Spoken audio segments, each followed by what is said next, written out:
इस समय कोर्ट जा रहे हैं, आपको दोषी करार दे दिया गया है, क्या लग रहा है कितनी बड़ी सजा होगी? पता नहीं है तो आराम से। क्या शेख, क्या आपका इस मैटर में कोई हाथ है, इस लड़की के साथ में जो मैटर हुआ आपका?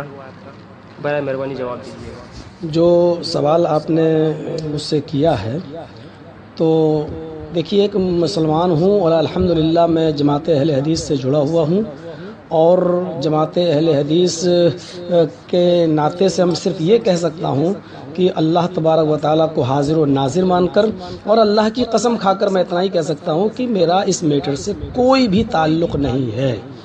ये सिर्फ मनसब की लड़ाई है, ओहदे की लड़ाई है, और वो शख्स जिसने मेरे ऊपर इतना बड़ा इल्ज़ाम लगाया है वो हमारे मरकज़ तक जाता है, मरकज़ी जमीयत अहले हदीस, और वहाँ के नाज़िम आला से बात करता है कि इनको अमीरी के ओहदे से हटाइए, ये मगरबी यूपी के अमीर हैं, लेकिन उन्होंने उसकी बात पर कान नहीं धरा। तो उसने ये एक गंदा खेल मेरे साथ खेला है। वैसे तो वो 10-12 साल से मेरे पीछे पड़ा हुआ है और कोई ना कोई हरकत हमारे साथ करता ही रहता है, लेकिन अब सारी हरकतों में जब वो नाकाम हो गया तब उसने ये गेम खेला है मेरे साथ कि इस लड़की के मैटर में इनको उलझाया जाए और इसकी सफाई पेश की जाए। वो बनारस की कौन सी लड़की है उसको लाता है और अपने घर पे रोकता है उसको, और कमरे में बिठाकर उससे इंटरव्यू लेता है और उसको पहले से बता देता है कि आप ये कहिए कि मेरे साथ इनका जिस्मानी ताल्लुक़ था।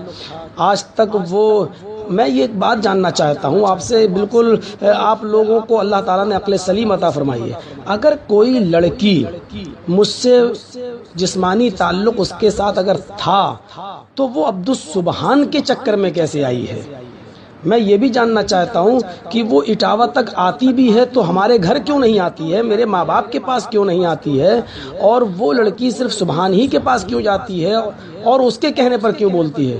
भाई आप शरई तरीके से अगर आप उसका इलाज चाहते हैं, इसका हल चाहते हैं, तो उसके लिए 4 ऐनी गवाह चाहिए जो आपके पास है नहीं।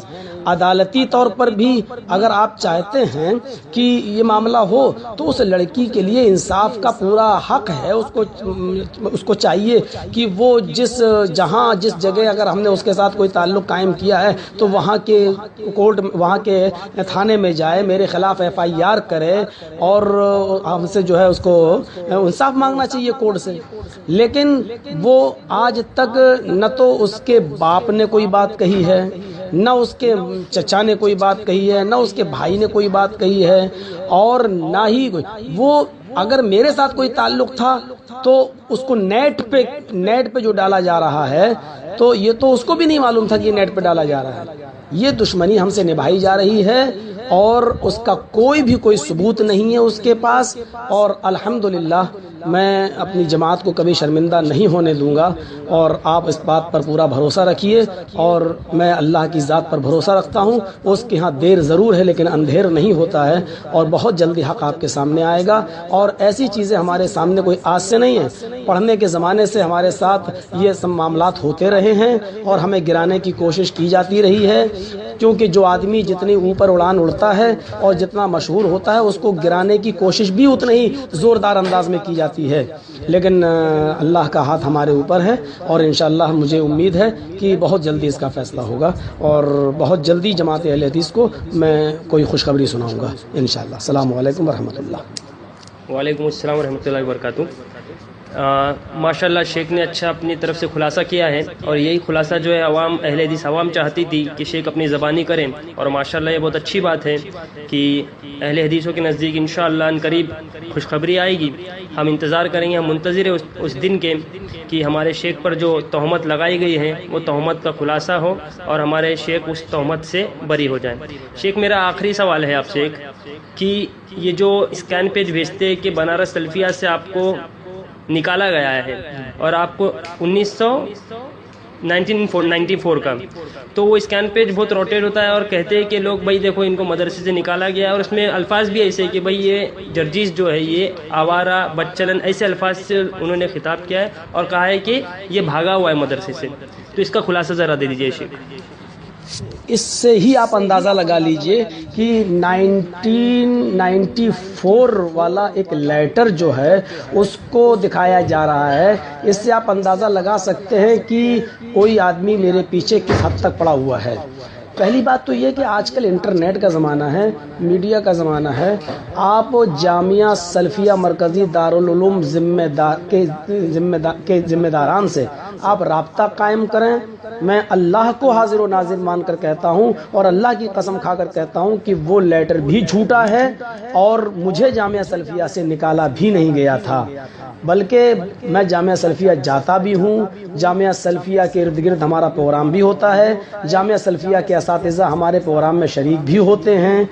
جب بھی ہمارا پروگرام بنارس وغیرہ میں اور قرب و جوار میں ہوتا ہے تو یہ بھی ایک سازش ہے ہمارے خلاف. اس طریقے کے پرچے وہاں چھاپنا، اس کا کیا ہوا، کوئی لیٹر پیڈ ہوگا جامعہ سلفیہ کا، اس پہ کوئی میٹر پہلے سے لکھا ہوا ہوگا، تو اوپر والا جو جامعہ سلفیہ کا جو لیٹر پیڈ ہے اس کے اوپر کا حصہ کاٹا گیا اور نیچے جو مہر لگی ہے اس کا حصہ کاٹا گیا اور ایک سمپل کاغذ پر چپکا کر اس میرے خلاف میٹر بنا کر اور اس کی فوٹو کاپی کرا کر اس کو اسکین کر کے یہ دیا جا رہا ہے.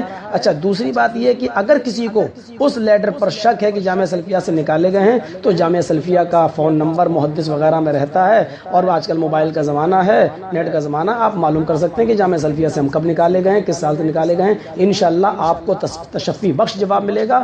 جامعہ سلفیہ سے میں نہیں نکالا گیا تھا.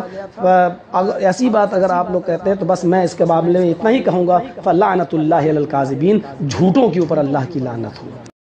ڈاکٹر ذاکر نائک بھارت سے ملیشیا چلے گئے لیکن جرجیز تو یہیں رہتا ہے، جیلوں میں بھی جاتا ہے، جیل کو سسرال بھی اب سمجھنے لگا ہے. سب کچھ ہونے کے باوجود آج تک کوئی آدمی مجھے اپنے منتروں کے بارے میں یہ نہیں بتا سکا. ہاں اتنا ضرور ہے کہ میرے اوپر کسی ہندو بھائی نے آج تک کیس نہیں کیا ہے. میرے اوپر جتنے بھی کیس ہوئے ہیں وہ ہمارے اپنے ہی لوگوں نے کیے ہیں. ہمارے ہی لوگوں نے بھڑکا کر لوگوں کو کیس ہمارے اوپر کروائے ہیں اور یہ کوئی نئی چیز نہیں ہے، یہ ہوتا چلا آیا ہے. اس گھر کو آگ لگ گئی گھر کے چراغ سے. میرے بھائیو، گھر میں آگ باہر کی آگ سے نہیں لگتی ہے، گھر میں کوئی چراغ جلتا ہے تبھی آگ لگتی ہے. اس گھر کو بھی آگ لگی تو گھر کے چراغ سے ہی لگی. غیر مسلموں کے خلاف میں بولا لیکن غیر مسلموں نے اس کو اپنی اچھائی سمجھ کر قبول کر لیا کہ بات تو صحیح کر رہا ہے. آج تک کسی پنڈت نے کیس نہیں کیا، کیس کیا تو ہمارے بھائیوں نے کیا ہے. کوئی بات نہیں، تم شوق سے ابھی بھی آزاد ہو، جو چاہو کرو، ہم بھی تمہیں اب روکتے نہیں ہیں. اس لیے کہ کسی کیس میں آج تک مجھے سزا نہیں سنائی گئی ہے. ہر کیس میں باعزت بری ہو کر نکلا ہوں. یا تو ختم ہوا ہے یا کورٹ سے باعزت بری ہونے کا فیصلہ میرے حق میں سنایا گیا ہے.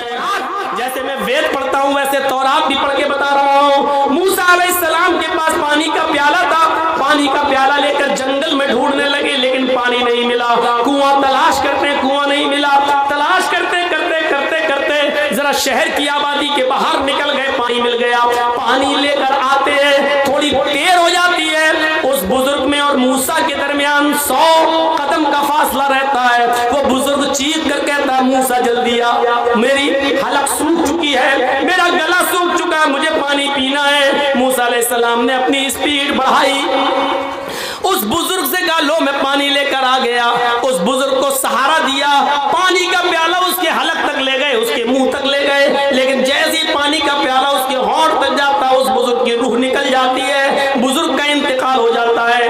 موسیٰ علیہ السلام دیکھتے ہیں اتنی محنت سے میں پانی لے کر آیا اور پانی یہ پی بھی نہیں سکا، ہونٹ تک لے گئے کہ اس کا انتقال ہو گیا. اللہ کو ایسا نہیں کرنا چاہیے. ایک بندہ زندگی بھر اس کی عبادت کرتا رہا لیکن آج اس نے ایک گھوٹ پانی پینے کا بھی موقع نہیں دیا اپنے بندے کو. اٹھتے ہیں، پانی کا گلاس اٹھا کر زمین پر پٹک دیتے ہیں پیالہ اور کہتے ہیں اللہ یہ تیرا نیائے، یہ تیرا ججمنٹ، یہ تیرا انصاف صحیح نہیں ہے، معاف کیجئے گا. یہ میں نہیں کہہ رہا ہوں، تورات کے اندر یہ جملے لکھے ہوئے ہیں اور کسی بھی جملوں کو ہو بہو ویسے ہی بیان کر